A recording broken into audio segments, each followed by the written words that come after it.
नमस्कार. न्यूज डंकामध्ये मी महेश विचारे आपल्या सगळ्यांचं मनपूर्वक स्वागत करतो. मित्रांनो, 2019ला जेव्हा उद्धव ठाकरे महाराष्ट्राचे मुख्यमंत्री झाले त्यानंतर त्यांच्या 2.5 वर्षाच्या काळामध्ये त्यांच्या अनेक मंत्र्यांवर आरोप झाले आणि ते अत्यंत गंभीर स्वरूपाचे आरोप होते. त्यावेळेला देवेंद्र फडणवीस हे विरोधी पक्ष नेता होते आणि त्यांनी ज्या पद्धतीने या सरकारची कोंडी केली, वेगवेगळ्या मंत्र्यांवर आरोप झाले. त्यातले एक मंत्री संजय राठोड यांना राजीनामा द्यावा लागला. त्याचबरोबर अनिल देशमुख यांना राजीनामा द्यावा लागला.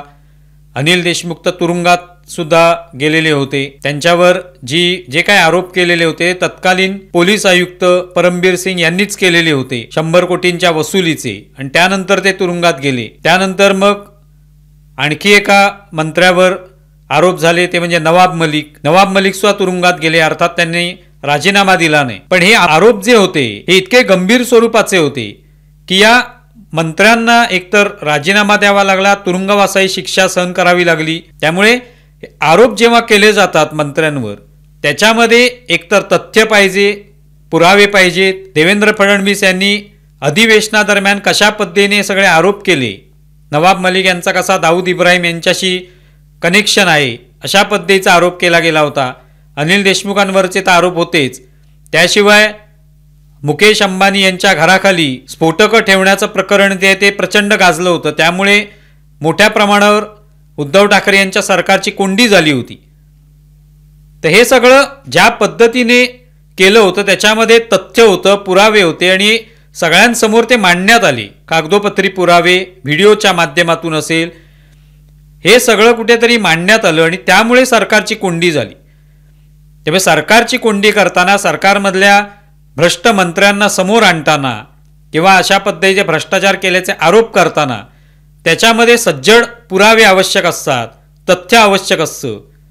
तर लोकांना ते पटतं की निश्चितपणे या मंत्र्याने राजीनामा द्यायला पाहिजे किंवा तो मंत्री जो आहे किंवा तो नेता असेल तो तुरुंगवासाची शिक्षा त्या ठिकाणी त्याला भोगावी लागते. हे सगळं जोपर्यंत पुरावे सज्जड असतात तेव्हा शक्य होऊ शकतं. आता उद्धव ठाकरे हे विरोधी पक्षामध्ये आहेत, माजी मुख्यमंत्री आहेत. आता त्यांचं एक आंदोलन, ज्यांनी जन आक्रोश आंदोलन हाती घेतलं आणि राज्यव्यापी असं आंदोलन त्यांनी एक सुरू केलेलं आहे. आणि त्याच्या मागचं कारण काय की या महायुती सरकारमधल्या भ्रष्ट मंत्र्यांना राजीनामा द्यायला लावायचा, त्यांना सत्तेतून खाली खेचायचं, हा त्यांचा इरादा आहे आणि तो कोणत्याही विरोधी पक्षाचा इरादा असतो. त्यात काहीच चूक नाही किंवा वावगं नाही. पण ते करताना आरोपांमध्ये असा दम पाहिजे की निश्चितपणे सर्वसामान्य लोकांनाही काहीतरी वाटलं पाहिजे की होय, या आरोपांमध्ये खूप तथ्य आहे, खूप मोठा गुन्हा या व्यक्तीने केलेला आहे किंवा मोठा घोटाळा त्याने केलेला आहे, भ्रष्टाचार केलेला आहे, की याला राजीनामा द्यायलाच लागला पाहिजे. एक जनमानसामध्ये भावना तयार होते जी देवेंद्र फडणवीस विरोधी पक्षनेता असताना उद्धव ठाकरेंच्या मुख्यमंत्री पदाच्या काळात तयार झाली. तशी मात्र उद्धव ठाकरे किंवा त्यांचा पक्ष किंवा एकूणच महाविकास आघाडी असं काही करू शकते असं दिसत नाही. आता हे जे काय आरोप करण्यात आले की या मंत्र्यांना, महायुतीतल्या मंत्र्यांना राजीनामा द्यायला लावा, त्यातले माणिकराव कोकाटे जे आहेत त्यांना विधिमंडळामध्ये ते मोबाईलवर गेम खेळत असताना दिसून आले आणि त्या वेळेला मोठ्या प्रमाणावर त्यांचे आरोप झाले, आंदोलनं झाली आणि त्यांचं खातं बदलण्यात आलं. पण भ्रष्टाचाराचा असा आरोप नाहीये, तो गैरवर्तनाचा आहे, चुकीच्या वर्तनाचा आहे. मंत्री म्हणून असलेलं जे जबाबदार वर्तन आवश्यक असतं तसं ते वर्तन त्यांच्याकडून झालेलं नाही, हे तेव्हा दिसून आलं. आणि त्याबद्दल राजीनामा घेणं एखाद्या मंत्र्याचा हे निश्चितपणे शक्य नसतं किंवा घेतला जात नाही. कारण हे प्रकरण जे आहे ते निश्चितपणे त्यांच्यावर दोष आहेच, पण राजीनामा घेण्या इतपत हा मोठा काही गुन्हा त्यांचा घडलेला नाही, घोटाळा केलेला नाही, तसा आरोप नाही. संजय गायकवाड यांच्यावर आरोप झाला, त्यांनी कॅन्टीनमधल्या एका कंत्राटदाराला किंवा वेटरला मारहाण केली, त्याचे व्हिडिओ व्हायरल झाले. किंवा गोगावले हे जे मंत्री आहेत त्यांचा काय पूजा करतानाचा व्हिडिओ व्हायरल झाला आणि त्यांच्यावर खिल्ली उडवली गेली, त्यांच्यावर टीका केली गेली. त्यांचे राजीनामे त्यांनी दिले पाहिजेत अशी मागणी होऊ लागलेली आहे. आता ही प्रकरणं अशी आहेत की याच्यावर तात्काळ राजीनामे घेतले जात नाहीत. याचं कारण घोटाळ्याचा आरोप असा कोणताच आरोप या मंत्र्यांविरुद्ध कोणी केलेलं नाही. विशेषतः आता उद्धव ठाकरे हे जे आंदोलन घेत आहेत त्याच्यामध्ये असा आरोप केलेलाच नाहीये त्यांनी. म्हणजे त्या आरोपांमध्ये काही तथ्य असेल तर निश्चितपणे सरकारची कोंडी होते आणि सरकारला राजीनामा घ्यावा लागतो. जसं संतोष देशमुख प्रकरणामध्ये धनंजय मुंडेंच्या विरुद्ध जी उठवण्यात आली त्याच्यामुळे त्यांना शेवटी राजीनामा द्यावा लागला. त्यांचा राजीनामा घेतला गेला सरकारकडून, उशिरा का असेना पण तो राजीनामा घेतला गेला. तसं मात्र या मंत्र्यांच्या बाबतीत दिसत नाही. आणि मग या ठिकाणी हे जे आरोप आहेत ते एक प्रकारे फुटकळ आरोप ठरतात. देवेंद्र फडणवीसांच्या काळामध्ये त्यांनी विरोधी पक्षनेता म्हणून ज्या पद्धतीने आरोपांची मालिका सुरू केली आणि ते म्हणाले सुद्धा की आपण एक पेनड्राईव्हचा जो बॉम्ब आहे तो फोडू, तर तशा पद्धतीने त्या आवाजाचा जो काही आरोप करू त्याचा आवाज एवढा मोठा असला पाहिजे की मंत्र्याला राजीनामा द्यावा लागला पाहिजे किंवा त्यांच्या सरकारची कोंडी झाली पाहिजे. तसं मात्र उद्धव ठाकरेंकडून आता या आंदोलनाच्या माध्यमातून होताना दिसत नाही. मुळातच माणिकराव कोकाटेंचं प्रकरण होऊन आता बरेच दिवस लोटलेले आहेत किंवा संजय गायकवाडांचं प्रकरण बरेच दिवस लोटलेले आहेत. तेव्हा तर कोणत्या प्रकारचं असं राज्यव्यापी आंदोलन कोणी घेतलं नाही, त्यामुळे आता त्याला उशीर पण झालेला आहे. प्रत्यक्षात त्यांचं खातंही कोकाटेंचं बदललं आणि त्यांना आता क्रीडा खातं देण्यात आले. त्यामुळे फार फार तर त्याच्यावर टीका करता येऊ शकते, थट्टा उडवता येऊ शकते, त्यांना रमी मंत्री म्हणता येऊ शकतं.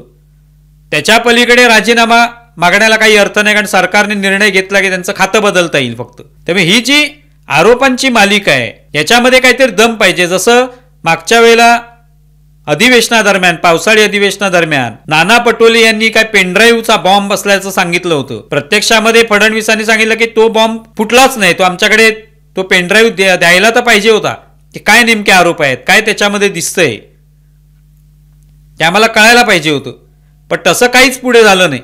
त्यामुळे आरोप केले जातात पण त्या आरोपांमध्ये किती दम आहे, तो खरोखर बॉम्ब आहे की केवळ लवंगी फटाका आहे हे लवकरच लोकांना समजतं. आणि तो लवंगी फटाका असेल तर त्याच्यामध्ये लोकांना फारसा रस नसतो. त्यातून त्या मंत्र्याचा राजीनामा किंवा त्या नेत्याचा राजीनामा मागणं हे शक्य होत नाही. तेवढी ताकद त्या आरोपांमध्ये नसते, तेवढी क्षमता नसते, कारण त्याला कोणतेही पुरावे नसतात, केवळ तोंडी आरोप आहेत. जे फडणवीसांनी नुसते तोंडी आरोप न करता त्याचे पुरावे दिले कागदोपत्री आणि त्यातून मंत्र्यांना राजीनामा द्यावा लागला, राजीनामा द्यायला भाग पाडण्यात आलं, हे त्याच्यात स्पष्ट झालं. तेव्हा अशा पद्धतीने उद्धव ठाकरेंचं आत्ता हे जे राज्यव्यापी आंदोलन आहे, एकतर या मंत्र्यांच्या बाबतीतल्या या सगळ्या बातम्या खूप आधीच होऊन गेल्या आणि तरी देखील आत्ता इतक्या उशिराने हे आंदोलन होतंय आणि राजीनामे मागितले जात आहेत. तर कुठेतरी ती अगतिकता दिसते. काही करून राजीनामे मागायचे, मग कोणतेही आरोप घ्या, मग काहीतरी एखाद्या राज्यात घडली घटना की फडणवीसांचा राजीनामा मागा, कोणाचा खून झाला, एखाद्या गाडीने कोणाला उडवलं की फडणवीसांचा राजीनामा मागा, हे चालू असतं. त्यामुळे सरकारची कोंडी करणं हे विरोधी पक्षांचं काम आहेच, पण त्यासाठी काहीतरी दमदार आरोप आणि दमदार असं एखादं प्रकरण सुद्धा घेणं आवश्यक असतं. ते होताना दिसत नाही.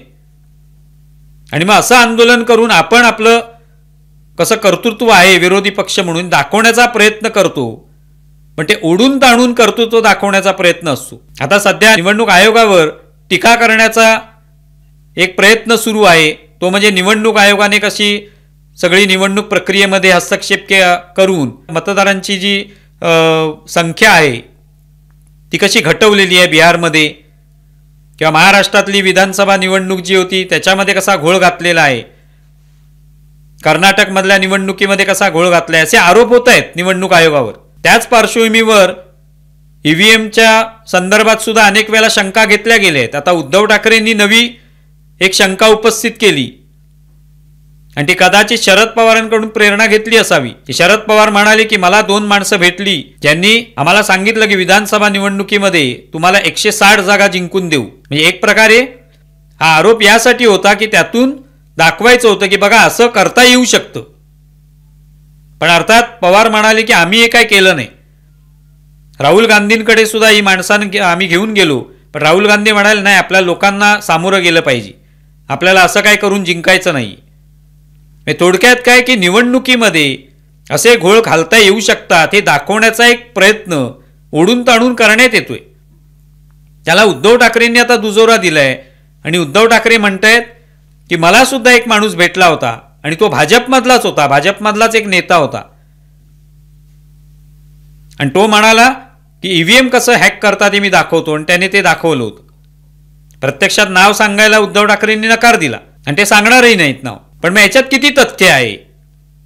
हे जे आरोप आहेत शरद पवारांनी केलेले असोत की उद्धव ठाकरेंनी केलेले असोत, ह्याच्यात किती तथ्य आहे की ज्यावरनं निश्चितपणे लोकांना ते पटेल की होय हे आरोप जे आहेत ते अगदी खरे आहेत. कार्यकर्त्यांना पटू शकतं, समर्थकांना पटू शकतं. त्यामुळे राजीनामे मागायचे किंवा आरोप करायचे, एखाद्याला खिंडीत गाठायचं, तर ते भक्कम आरोप लागतात. त्या आरोपांचा बॉम्ब बसावा लागतो, त्याचा स्फोट इतका मोठा पाहिजे की निश्चितपणे सरकार जे ते हल्लं पाहिजे, डगमगलं पाहिजे. पण तसं काय होताना दिसत नाही. उद्धव ठाकरेंचे आरोप किंवा ही जी काही वक्तव्य आहेत ही केवळ एक लवंगी फटाके आहेत असं आपण म्हणू शकतो. तुम्हाला या संदर्भात काय वाटतंय जरूर कळवा. आमचा व्हिडिओ जास्तीत जास्त लाईक करा, शेअर करा आणि आमचे यूट्यूब चॅनल सबस्क्राईब करा. धन्यवाद.